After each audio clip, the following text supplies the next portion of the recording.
चल तर जाणून घेऊया अंगात येणं म्हणजे काय, संचार म्हणजे काय. आणि आपण एखाद्या जागरण गोंधळात एखाद्या स्त्रीला नाचताना घुमताना पाहिलं तर आपण हसतो, आपण त्याची विडंबना करतो. मित्रांनो, संचार ही परंपरा जी आहे ती कुठल्या पुराणात पोथीत वर्णन केलेली नाहीये, परंतु आपण प्रत्येक गोष्ट पुराण पोथीत वर्णन केलेलं असतं तेच आपण वागतो का, तेच वावरतो का.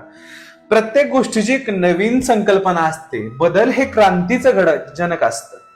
त्याच सोबत माता भगवतीचं अंगात येणं, संचार येणं म्हणजे स्वयं देव येणं नसते. एखाद्या भक्ताने आपल्या भक्तीतून आपलं देह भान अर्पण आई जगदंबेचं स्मरण केल्यावरती त्याला त्याच्या शरीराचं तोल न राहणं, त्याच्या शरीराचा भान न राहणं आणि त्या धुंदीत नृत्य करणं, नाचणं आणि देवीचा एक झुळूक त्या व्यक्तीपर्यंत पोहोचणं, प्रत्येक नरात हरिवास करतो हे मात्र तुम्हाला माहित आहे ना.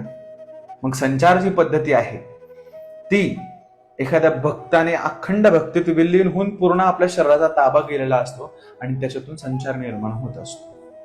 जवळ एखाद्या गोष्टीची आपल्याला पूर्णत्वाने माहिती होत नाही, माहित नसते, तवर आपण एखाद्या गोष्टीची विडंबना देखील करायची नाही. कोणी म्हणतं की हे मेंटली डिस्टर्ब आहेत, कोणी म्हणतं नाटकं आहेत, कोणी म्हणतं. बघा, प्रत्येक ठिकाणी सत्य असेल किंवा प्रत्येक ठिकाणी हे खरंच असेल हे मी म्हणणार नाही, परंतु ज्यांना गिनमाळी झालेल्या आहेत, ज्यांच्या माळ उजळण्या झालेल्या आहेत, ज्यांना माळ परड्या दिलेल्या आहेत, ज्यांचे गुरु झालेले आहेत, मात्र ही प्रोसेस करताना असंख्य अशा परीक्षा द्याव्या लागतात, तेव्हा ही कवड्याची माळ जी आहे ती आराध्याच्या गळ्यात पडते.